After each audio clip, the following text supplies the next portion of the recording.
rápidamente con ustedes. ¿Saben que el Día del Padre va a generar un incremento del 11.2% en la derrama económica respecto al año anterior? Esto equivale a más o menos 110 millones de pesos. Aportará 2.785 millones de pesos. 35% de las ventas esperadas durante esta festividad serían generadoras por el comercio electrónico. Beneficiará a 59.520 unidades económicas, incluyendo restaurantes, bares, tiendas departamentales y de aparatos electrónicos, donde trabajan 444,000 personas. Se verán beneficiados los rubros de, adivinen, ropa, teléfonos celulares, videojuegos, vinos y licores. De acuerdo con el INEGI, en 2020 el país tenía 21.2 millones de padres de familia. Algunos datos interesantes para empezar con el tema de la paternidad responsable en tiempos de las nuevas generaciones. Hablamos de los centennials, de los millennials, de los alfa. Y entonces yo tengo el gusto de recibir en el estudio la presencia de la maestra Carolina Ramírez, psicóloga, y Esteban Espinosa, psicólogo. A ambos les agradezco muchísimo que nos acompañen. Carito, Esteban, gracias por estar. Marce, mil gracias, Marce, por la invitación y la oportunidad y bueno, de poder compartir los tres y que esté aquí también Esteban, que lo quiero mucho, lo aprecio mucho y lo admiro mucho. Fíjate que tengo tantas referencias de Esteban que muero por escucharlo, porque me parece que es bueno saber que hay psicólogos hombres con estas capacidades, porque hasta para eso hay estereotipos. Entonces, bueno, ya lo platicaremos en otro momento. Por lo pronto, hablemos de la paternidad. Y estamos hablando entonces de los padres de familia que hoy tienen 40 y más, 30, e inclusive quienes empiezan antes de los 30 a ser padres. ¿Cómo se configura a un padre responsable desde la familia de origen? ¿Hay manera de saber, de prospectar, de proyectar si lo que está ocurriendo en el entorno familiar derivará en la formación de un ser humano que en el día de mañana sea un padre responsable, o es una reverenda tontería siquiera hablar de ello? Claro. Sí, fíjate que yo creo, Marce, que aquí este es un tema que cobra mucha más importancia, digamos, relativamente poco tiempo a la fecha. Yo recuerdo que cuando yo estudiaba, el papá siempre era una figura periférica, o sea, era totalmente focalizado su participación en la cuestión de ser proveedor.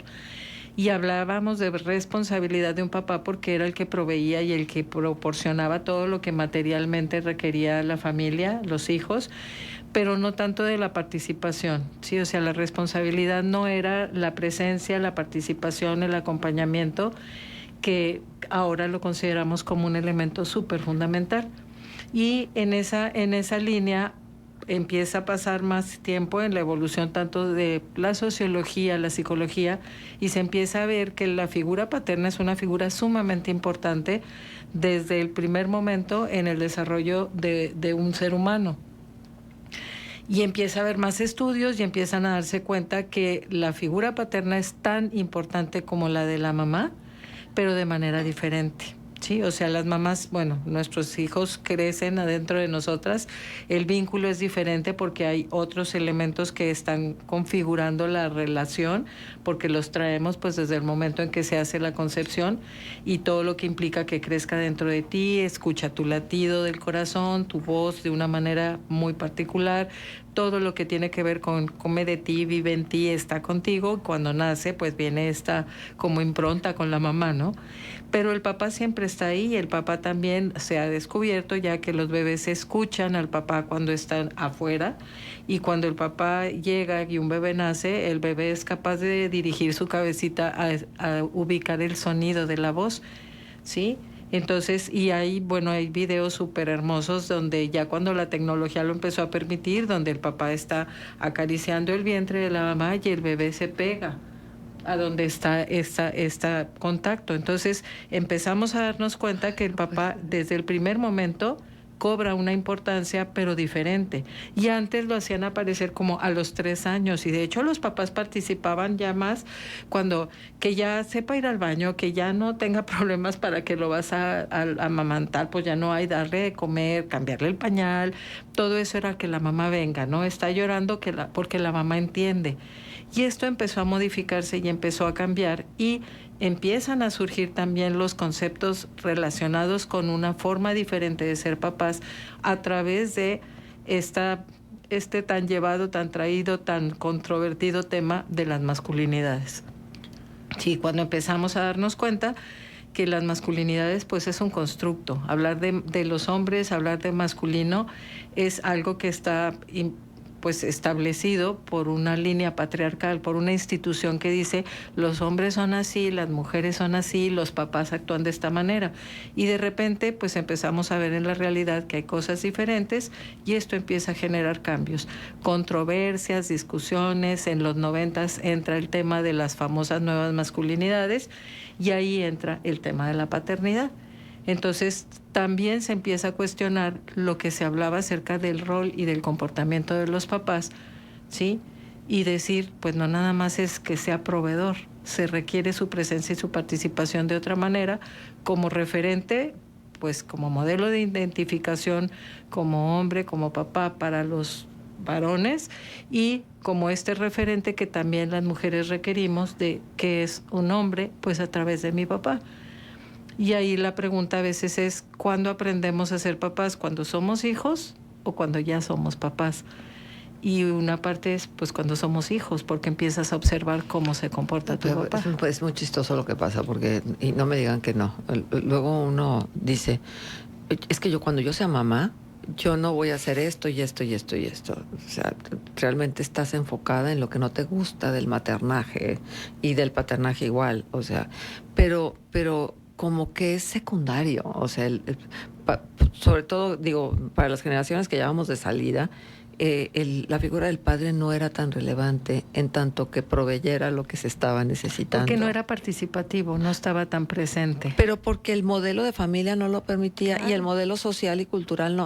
¿Qué piensas de todo esto? Porque acá tenemos además como hombre. Y como papá, porque también es papá. Es que ahorita, recuperando lo que decía Caro, es bien interesante cómo en el imaginario de las mujeres desde que son muy pequeñas, inclusive de las propias mamás, abuelas, ya van reconfigurando la esperanza que tienen en esa nueva hija del cómo puede ser como mamá. Inclusive ni siquiera saben si va a ser hija, y hay expectativas sobre el cómo va a ser mamá. Entonces una mamá a veces se forma, dice Pascal Rosfelter, una mamá se forma desde antes de que haya nacido. Un papá, ahorita que mencionabas tú, a veces este imaginario para los hombres, porque tiene que ver con cuestiones emocionales y se queda mucho en lo racional.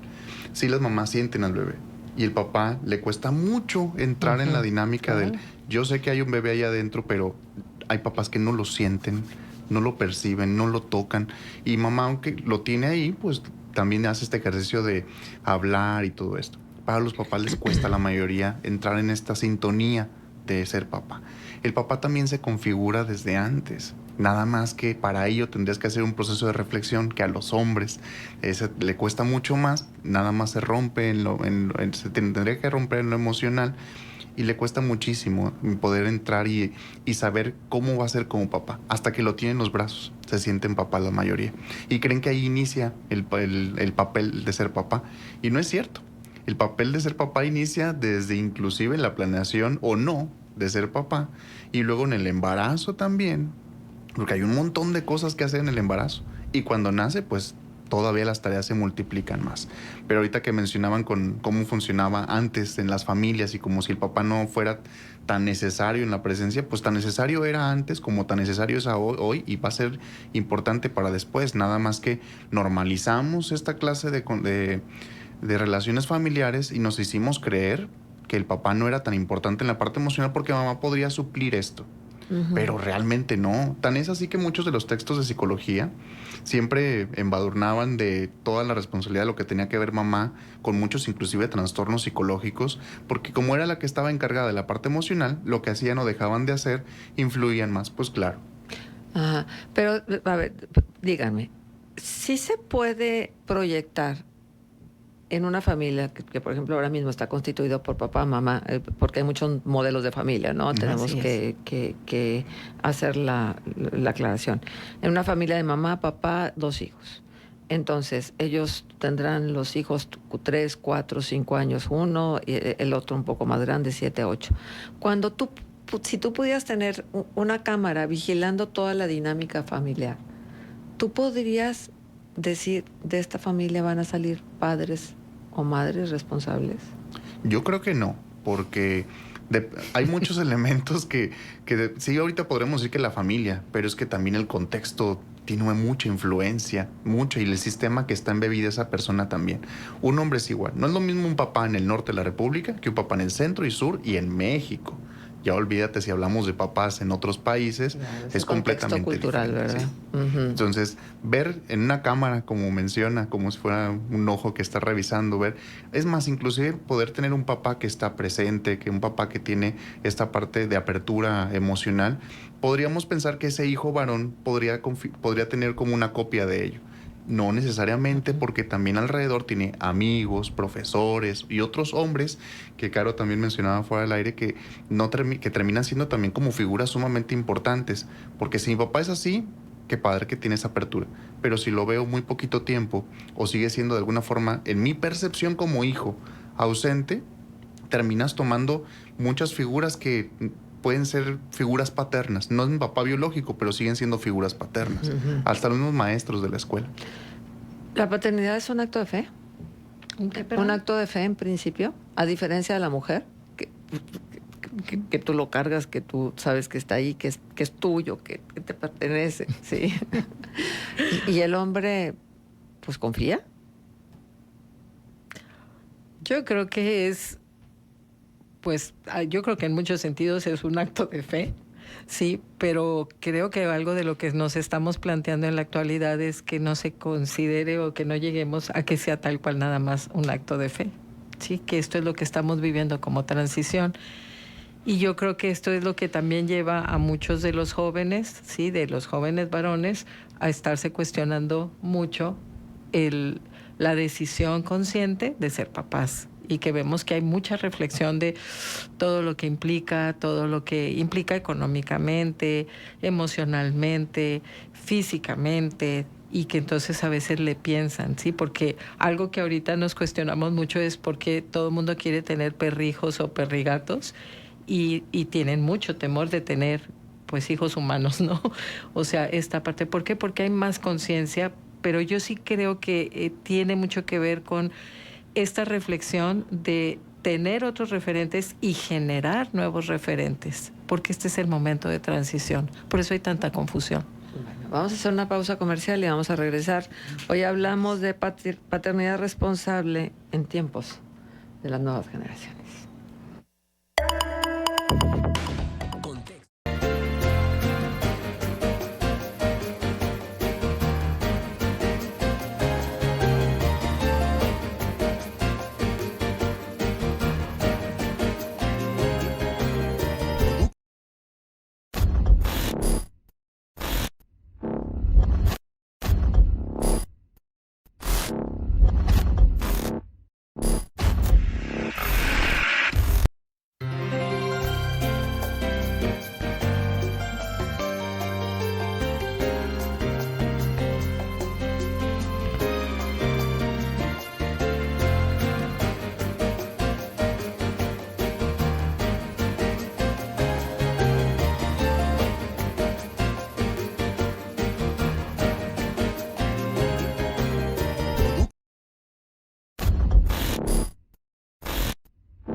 este sábado 15 de junio, previo al Día del Padre. Por eso es que hoy hablamos de paternidad responsable en tiempos de las nuevas generaciones.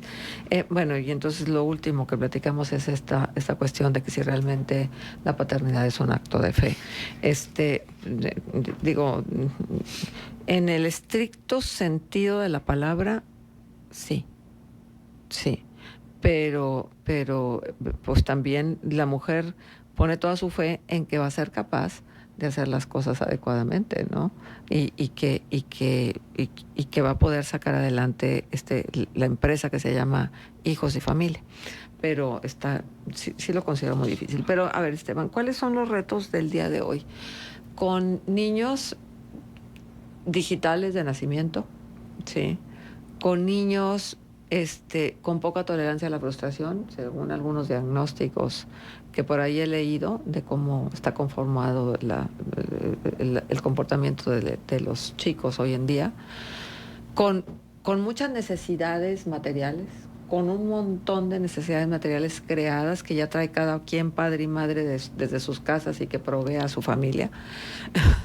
y con todo este desorden social, somos muchos, las ciudades son un caos, el tráfico terrible, vas a dejar a los chicos a cualquier lado y van mentando padres y madres porque se te atravesaron y los chicos te escuchan lo desesperado o la desesperada que te sientes. ¿Qué haces con toda esa materia prima junta, Esteban? Para esta generación, especialmente para los papás, y voy a meterme a mí en esa generación también, que en la mayoría viene de papás que a lo mejor tuvieron apenas saliendo y tenían solvencia económica, y a esta generación le toca tener un poco más de solvencia, y por eso vienen estos problemas también donde queremos dar todo lo que nosotros no tuvimos en muchas ocasiones. Pero siguen siendo los mismos retos, o sea, para la paternidad sigue siendo un tema muy delicado y todavía muy pendiente, porque seguimos teniendo problemas muy similares. Papás ausentes que teníamos antes, papás ausentes que teníamos ahora. Y no más porque no me acuerdo del dato de cuántos deudores alimentarios tenemos, porque sigue siendo un problema cada vez inclusive más grande. Pero aquí hay un factor añadido, madres ausentes, porque hay una cantidad de mujeres que está trabajando. Sí, salen a trabajar. Y bueno, es que también eso cambia, porque en la generación anterior había la posibilidad económica donde solamente el papá, bueno, uno de los dos trabajara y el otro se quedara a funciones del hogar. Hoy en esta parte social es muy difícil encontrar, aunque sí existe todavía, pero ya en mucha menor medida, es mucho más fácil ver a matrimonios donde los dos y ambos trabajan. Y aquí uno de los grandes retos es cómo vamos a dividir esta clase de roles y de tareas que hay en la crianza, sobre todo, y en el hogar en general, porque los dos trabajamos. O sea, no hay... A lo mejor trabajamos unos más, otros menos horas, pero las tareas del hogar y de la crianza siguen siendo exactamente las mismas que tendríamos que dividir en partes equitativas como tal. Ese es uno de los grandes problemas, porque a la hora si seguimos con el rol anterior, donde yo solamente voy y trabajo y voy y gano el dinero y pareciera que eso cumplí con la parte que me tocaba, y entonces solamente quiero llegar, descansar y participar de otras cosas que no tienen que ver con la crianza, con labores del hogar.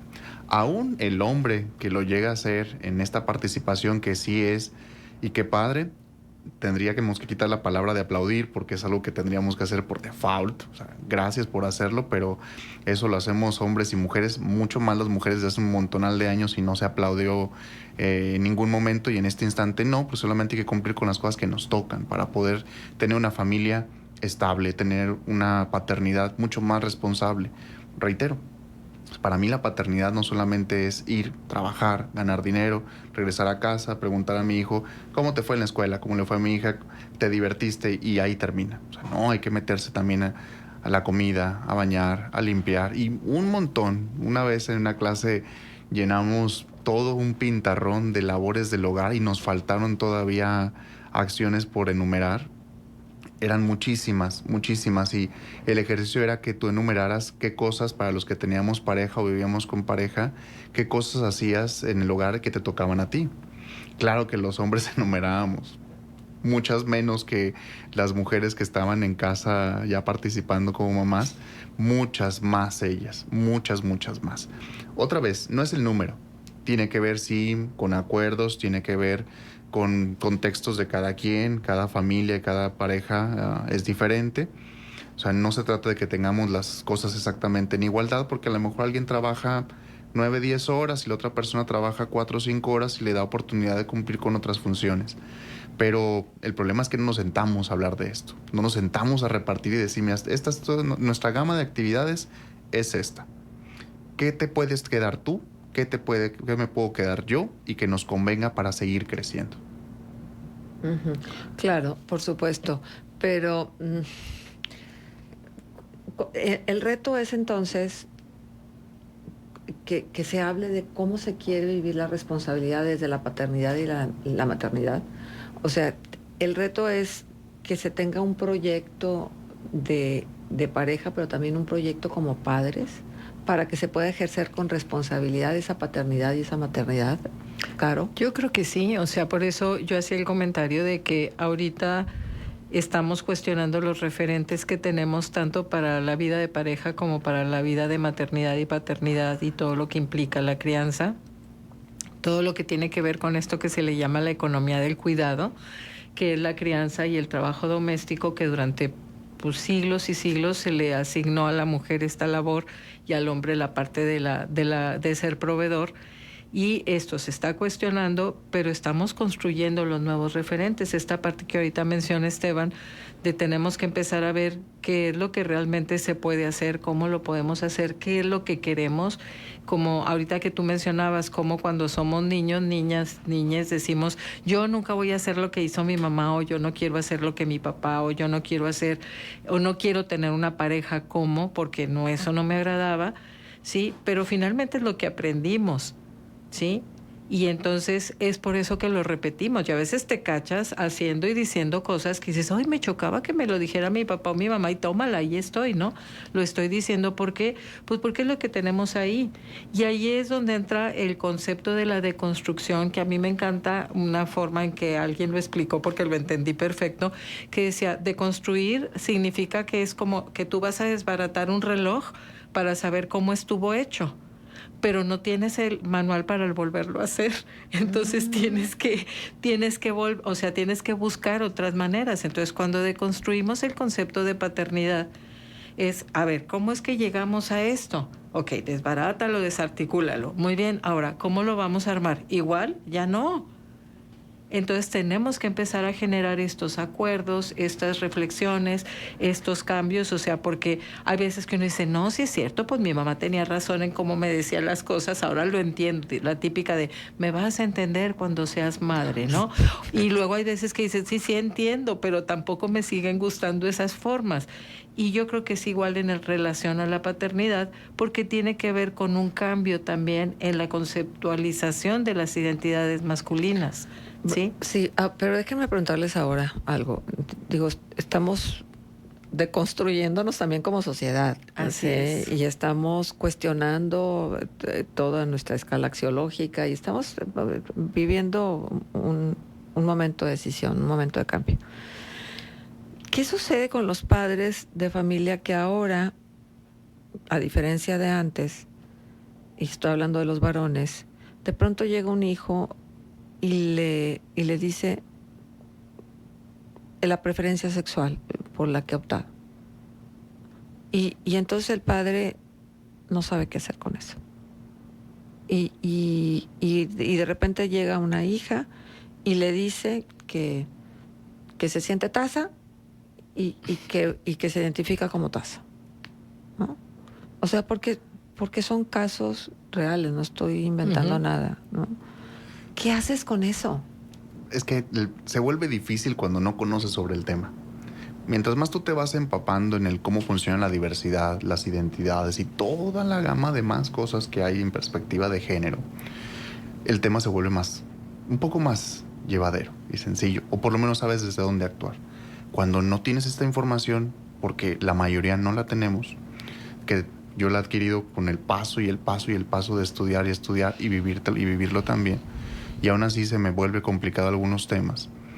No es esperado que un papá o una mamá sepa estas cosas tan fácilmente y que sepa qué hacer. Normalmente yo lo que recomiendo acá es primordial, es más bien acompañar y luego tratar de entender. no nada más a tu hijo o hija, sino también entenderte a ti. O sea, porque eso te conflictúa. ¿Desde dónde provienen estos pensamientos que se pueden volver muy rígidos? Y voy a recuperar ahorita algo que decía Caro desde la deconstrucción, y ahí empieza la deconstrucción de muchas cosas, porque sí sabemos de dónde se construyó la paternidad, sabemos de cómo se fue conformando poco a poco todos estos escalafones de lo que hoy es la paternidad, y que tratamos de cuestionar, y que yo creo que todavía estamos muy lejos de deconstruirlo. Y viene de que nos conviene también a nosotros como varones este término de paternidad, porque era simplemente estar un ratito y luego salirte. Cuando vienen esta clase de preguntas de la diversidad o de cuál es mi identidad, funcionan también exactamente igual. ¿Cuál es mi papel como papá? Estar, es preguntar, es acompañar, es tratar de investigar, es informarme, es trabajarme conmigo mismo, no solamente generar un juicio rápido, no entrar en el estereotipo de paternidad con el cual hemos vivido años y años y años, donde yo no sé qué vamos a hacer.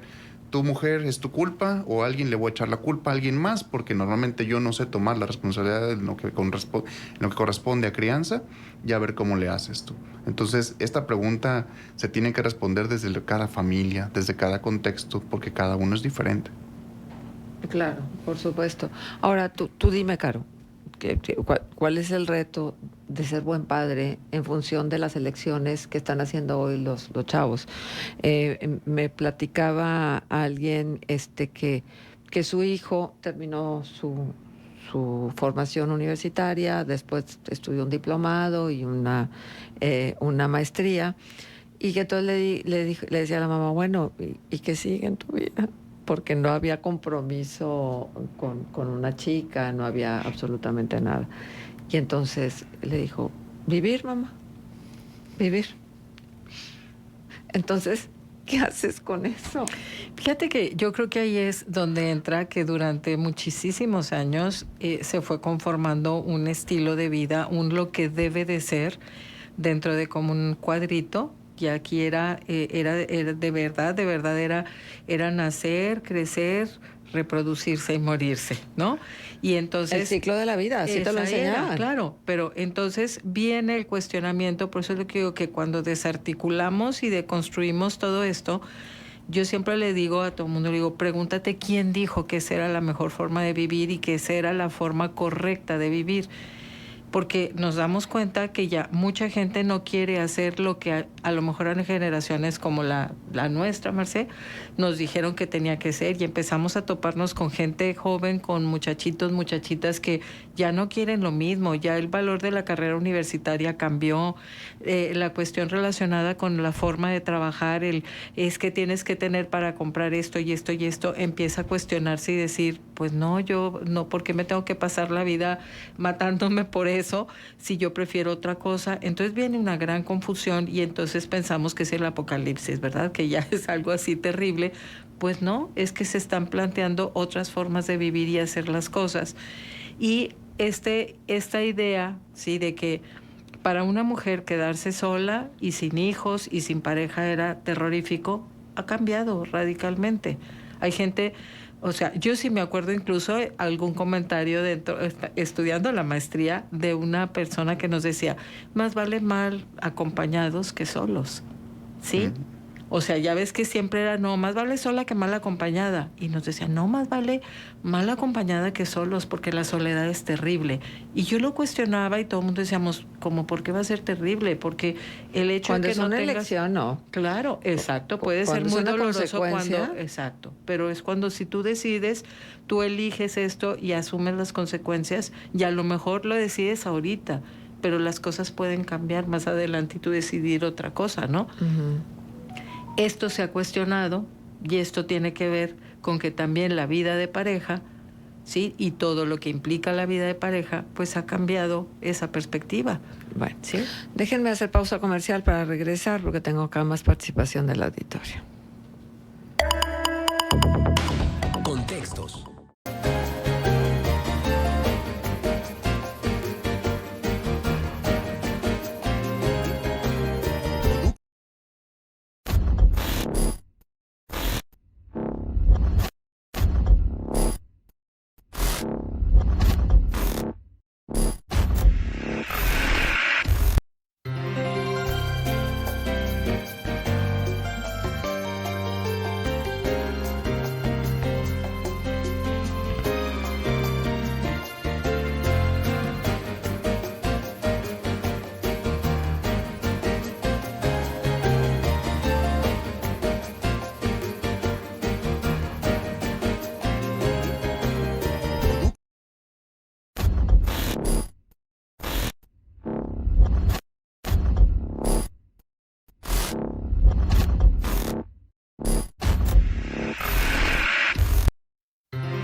responsable en tiempos de las nuevas generaciones, pero también nuevas masculinidades, ¿no?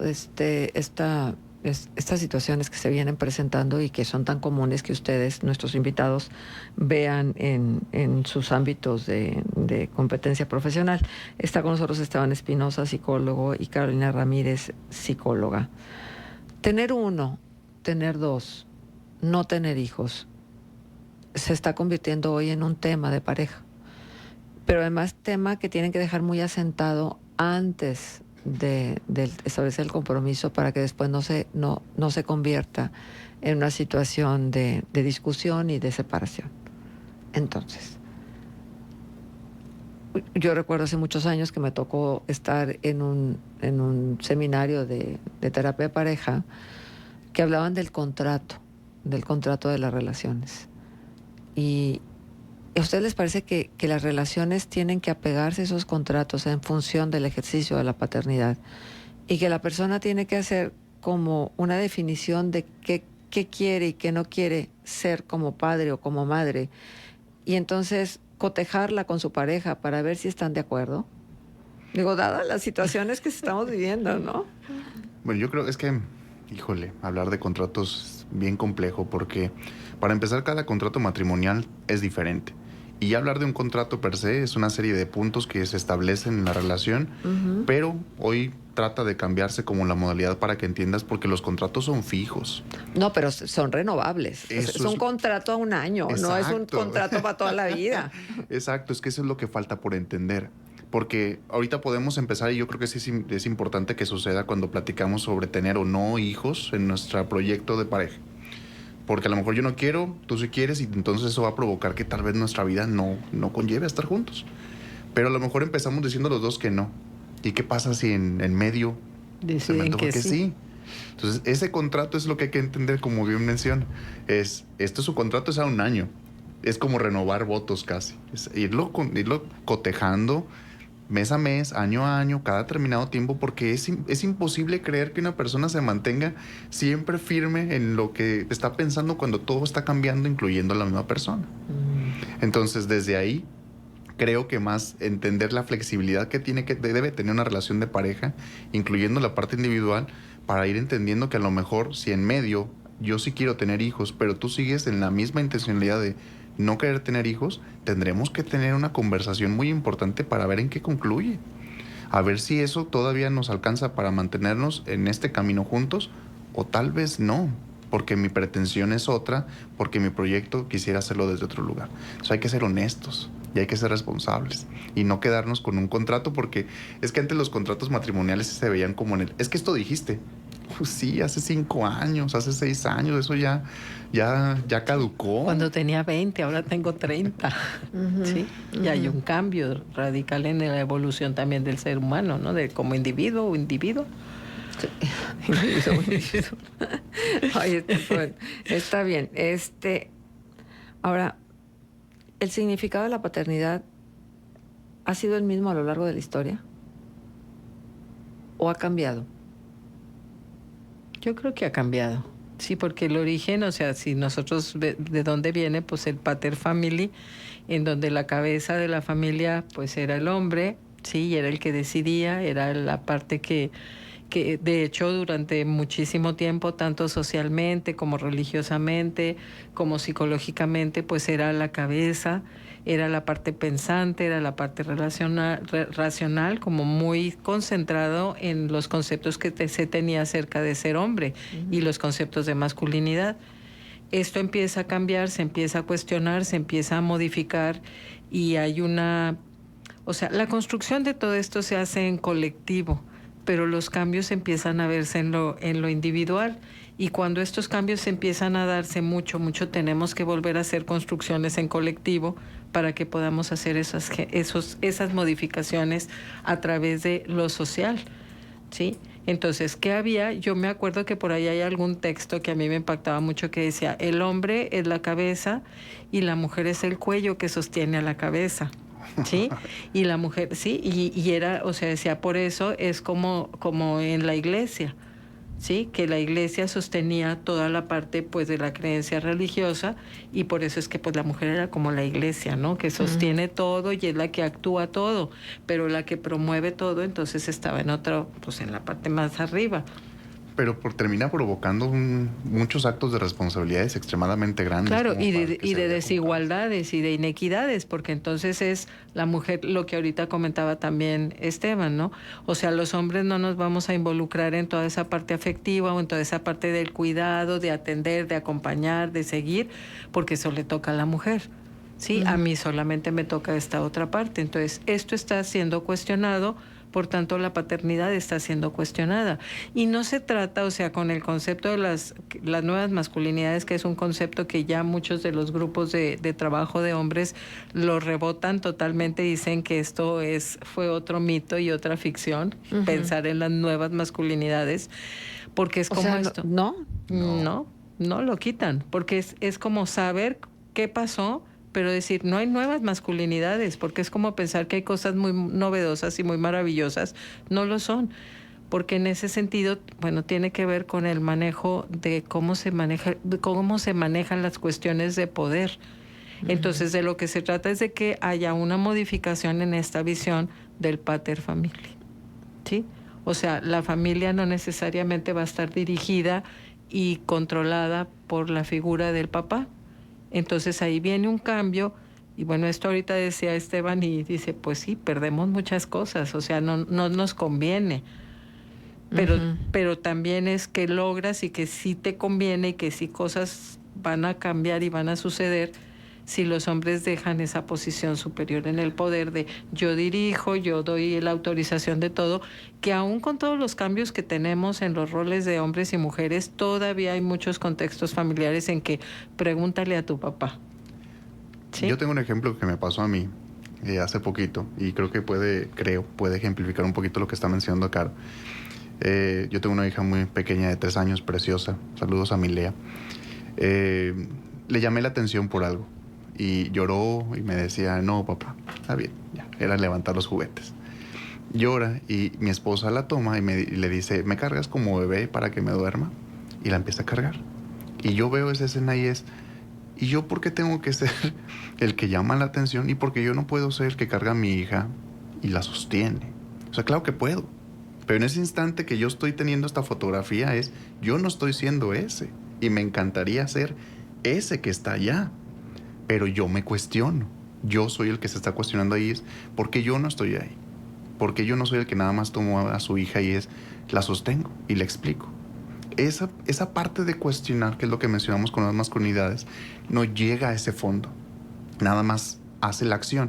Que en acción está lindo, pero si no reflexionas de dónde proviene, de quién te lo enseñó y a su vez quién se lo enseñó y quién nos lo está enseñando, porque no nada más es la familia la que da esta clase de mensajes, no es mi papá el que me dio nada más este mensaje, o sea, me lo dan una serie de hombres alrededor y la estructura en la que estamos embebidos todos y todas, que también te va señalando ciertos patrones de comportamiento, o sea, va mucho más allá del yo me gustaría ser ese, pero ¿por qué no? Y puedo hacerlo y lo voy a hacer, pero la idea es que para muchos hombres podamos tener la posibilidad de entrar en esa reflexión que pues nos cuesta un montón. La verdad nos cuesta un montón. Claro, pero entonces, ¿cómo hacer para que los papás que están debutando como papás en este momento piensen realmente y no vivan la paternidad en el día a día, sino conciban qué tipo de padre se quiere ser? ¿Se vale? ¿Se puede? Eso es fabuloso, porque también hay que entender que no hay recetas de cocina. No hay una receta que te va a decir, ¿hay bases de una paternidad saludable? Sí, claro, como hay de una maternidad que puede ser saludable. Pero ninguna maternidad es igual, como ninguna paternidad es igual, porque la crianza no es igual, por lo que explicamos ahorita de sociedad, contexto y esto. Entonces podemos empezar por bases de estar cercano, reflexionar, revisar relaciones de poder. Bueno, podemos hacer una listototota.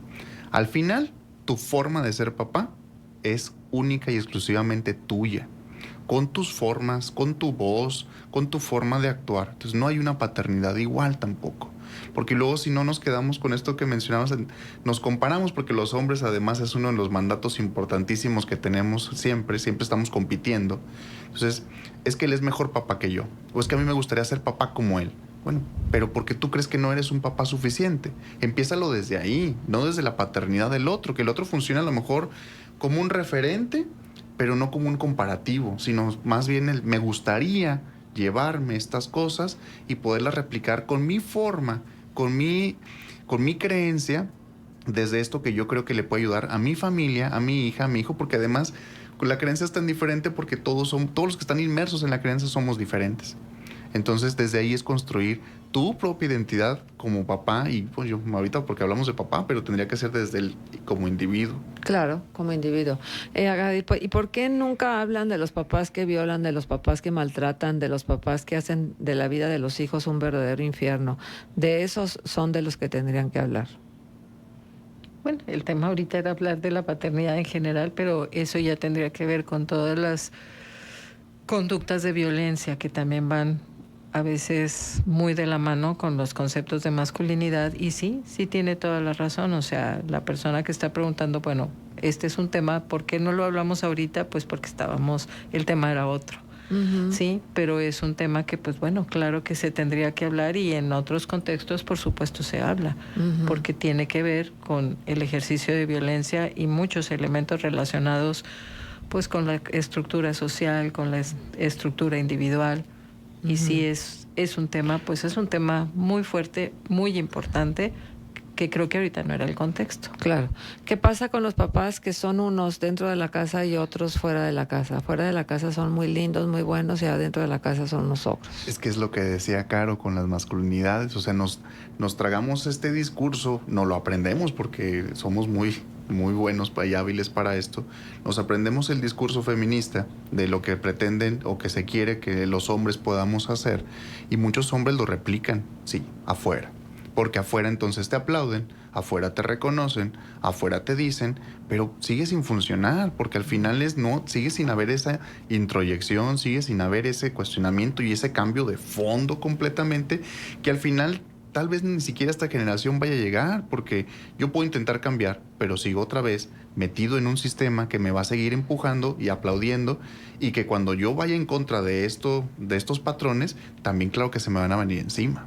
Ahora, porque ya estamos sobre el tiempo, ¿cuál sería la mejor manera de festejar a papá, partiendo de la idea de que los hombres son más reacios a todas estas demostraciones emotivas y la sensibilidad de que eres lo máximo, papá, y así? ¿Cómo celebrar bien a papá? Yo pienso que es en el acompañamiento también, en el acercamiento, en el preguntarle qué quiere hacer en el contexto familiar. Sí, a mí me llama... No los pongan a asar carne si no quieren. O sea, a mí me llama mucho la atención porque hay muchos estereotipos de que, por ejemplo, me llegó un meme que dice, está un restaurante muy reconocido, de los que tienen mucho, así, que son muy caros, y dice el Día de la Madre, y luego al lado uno así de taquitos de estos, así de suadero, el Día del Padre.